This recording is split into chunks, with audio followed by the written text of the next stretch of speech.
These days, loads of people are really into nostalgia, trying to recapture their lost youth with the rose-tinted glasses that really enhances the positive qualities, but really just sort of blinds them to the negative qualities. And I get nostalgia. It's a fun thing to relive something that you loved as a kid and see whether or not it holds up. So that said, let's talk about a game console that I have had very little experience with, that's brand new to the show, and I've never actually beaten a game on. The Nintendo Entertainment System, or NES for short.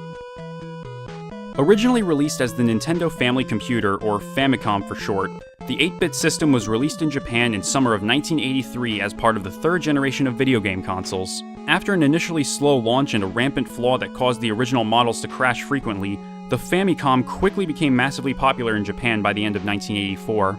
Here in the US, however, we were still reeling from the video game crash of 1983, which was caused by a multitude of factors such as a lack of quality control and market saturation of both hardware and software.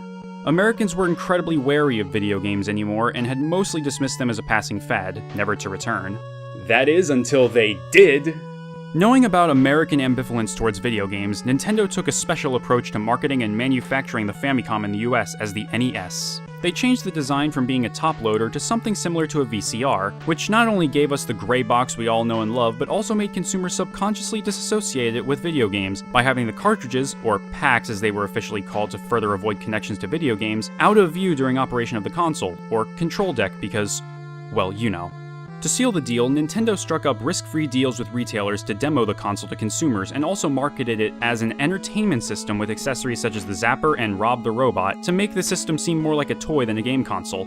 And it actually worked. The NES became a massive success in the mid-80s and revitalized the entire industry in North America, which ultimately led us to our current global video game industry, for better or for worse. When the Master System failed in the US, Sega released the Genesis to compete with the NES, which prompted Nintendo to put out the Super Nintendo. When Sega gained an almost equal foothold on the market in the 90s, many other tech companies tried to make their 5th generation hardware the third major competitor. CD technology prompted Sega to release the ill-fated Sega CD add-on for the Genesis, and Nintendo to partner with Sony to make the Nintendo PlayStation add-on for the SNES, which ultimately fell apart. Sony decided to move forward with the PlayStation and it outsold both the Nintendo 64 and the Sega Saturn. Sega partnered with Microsoft to make the operating system for the Dreamcast, and when that was beaten by the PlayStation 2, Microsoft took Sega's place with the Xbox.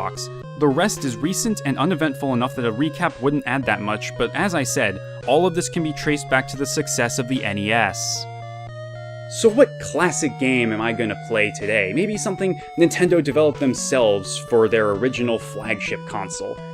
Well, no, after my last run-in with Nintendo people, I'm not doing that. Instead, I'm playing another NES classic, Mega Man 2. Mega Man, or Rockman as he was known in Japan, was developed by a small team of 6 at Capcom led by director, and I'm sorry if I butcher this, Akira Kitamura, and released in late 1987 for the purpose of expanding Capcom's library of games. It was a run-and-gun action platformer that featured a young robot boy named Rock, created by the benevolent robotic scientist Dr. Light, taking on 8 of the good doctor's industrial robots who have gone rogue thanks to his jealous former friend, Dr. Wyly. While critics really liked the first game, it sold pretty poorly. So why does it have 9 sequels and about half a dozen spin-off series nearly 30 years later?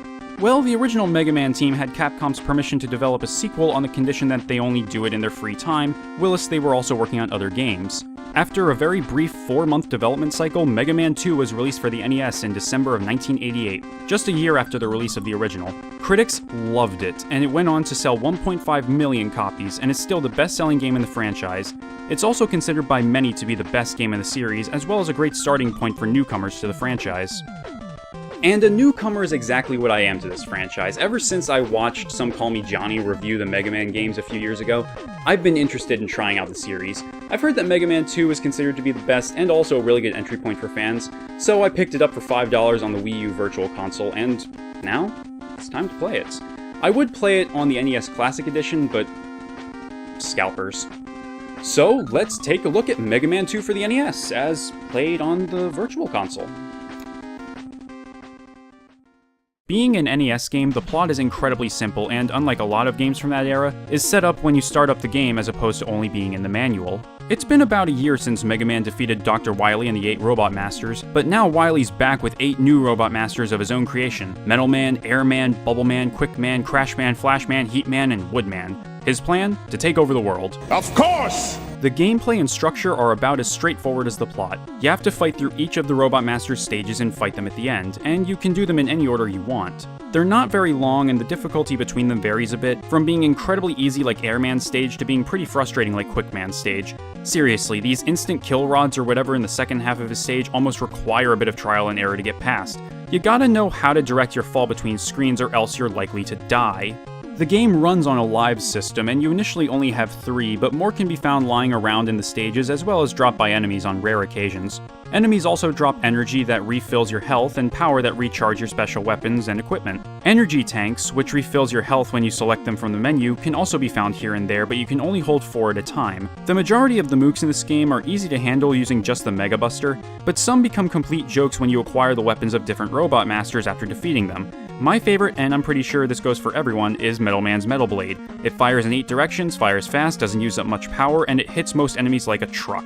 Pretty much every Robot Master has a weakness to some other weapon from another Robot Master, such as Woodman being weak to the Metal Blade or Heatman being easily beaten by the Bubble Lead.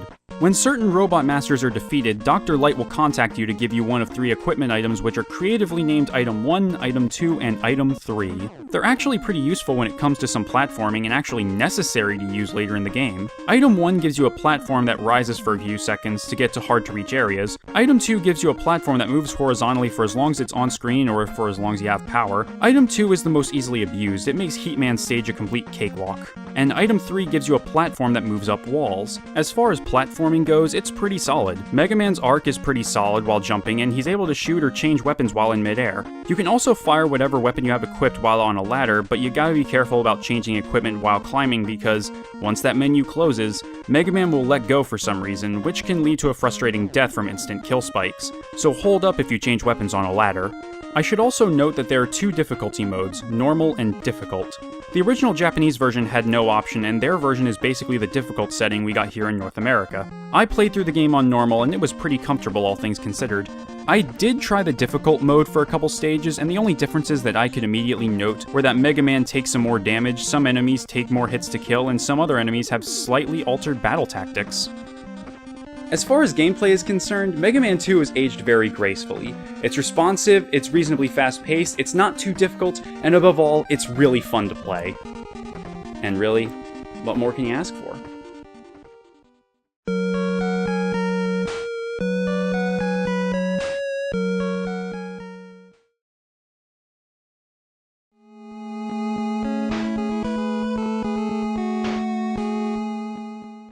Whereas the game plays very well after nearly 30 years, the presentation, while great, isn't totally flawless. Visually it's lovely, very simple anime-esque designs with a nice color palette make it a pleasure to just watch. The sound effects are incredibly pleasing to the ear, especially the sound of an energy tank restoring practically all of your health. But the music, dear god, the music, it's astounding, it's incredible, it's catchy, it's upbeat, it's energizing, I love it, I love it, I love it. I can't pick favorites, the whole soundtrack is pretty much golden. The composers, and I'm sorry if I butcher these names, Takashi Tatishi, Minami Matsume, and Yoshihiro Sakaguchi did a fantastic job, and I'll likely have these tracks stuck in my head for a long time, and I'm perfectly okay with this. However, there's a fair bit of sprite flickering throughout the game, and it can be a bit distracting. I've also had a couple instances of slowdown when there's too much stuff on screen, but that's only happened once or twice. Overall, the flaws don't really detract from the presentation all that much, but they're still noticeable. Alright, it's spoiler time once again, kids. Now, like last time with Doom, Mega Man 2 has a very simple plot, so there's not too much to spoil, but I'm giving this opportunity for those of you who don't want that spoiled. So skip to this time frame, and we'll just continue on without you into the spoilery bit. After defeating all 8 of Dr. Wily's Robot Masters and salvaging their husks for their special weapons, Mega Man begins his assault on Wyly's Fortress, which consists of 6 stages that will put all of the skills and abilities you learn to the test. Each stage has a special boss at the end, and while the first 3 aren't too bad, the 4th boss can be a real pain in the ass. You can only damage these orb things by using the Crusher Bomb, which is also the only way of destroying these walls in the way. However, your ammo for the Crusher Bomb is limited, so you can't destroy all the walls and orbs in one go. You have to quickly yet meticulously destroy specific walls while also destroying the orbs, because the only way you're refilling your ammo is by dying and farming for ammo from enemies or getting a game over. Thankfully, the former method doesn't restore the walls you've destroyed, but it still wastes a lot of time. In Wyly Fortress 5, you have to fight all 8 Robot Masters again in rapid succession, but now you have all of their weapons.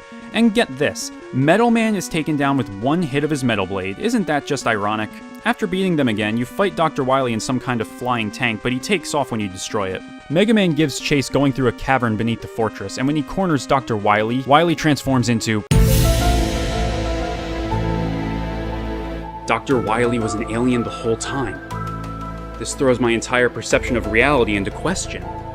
What if it really was aliens that built the pyramids? Maybe the aliens did crash in Roswell and our modern technological achievements were only possible because of reverse engineering of their technology.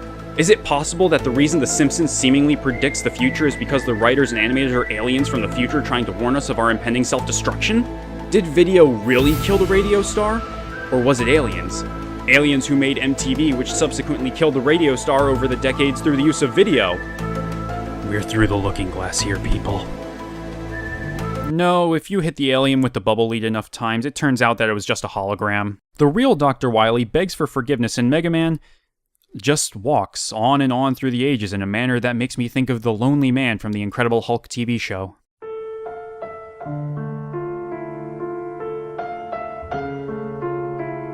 All told, the Wyly Fortress stages are pretty challenging, but not frustratingly so. As for the story's ending, well, I want to know why Mega Man doesn't turn Dr. Wily into the authorities or something. The guy is practically a card-carrying villain at this point. I'm sure there's enough evidence of his crimes in his fortress, so just turn him over to the damn cops. Oh well, I guess. Maybe next time. Maybe. So as a first-time Mega Man player, would I recommend Mega Man 2 to new players? Yes. Yes. Oh god, yes. Unlike a lot of NES games, Mega Man 2 is aged like a fine wine. Its controls are near perfect, it's visually pleasing, the music is incredible, and the gameplay is just plain fun. If you have a 3DS or Wii U and have an extra $5 to spend, buy it and spend the few hours to beat it. And then kick yourself for going your whole life up until that point without playing it. You know, it feels kinda weird to have finally actually beaten a game on the NES, especially one that's aged as well as the original Super Mario Bros. You know, in the future, I'll probably check out more NES games, but that's for another time. Until then, have a good night, guys, and happy gaming.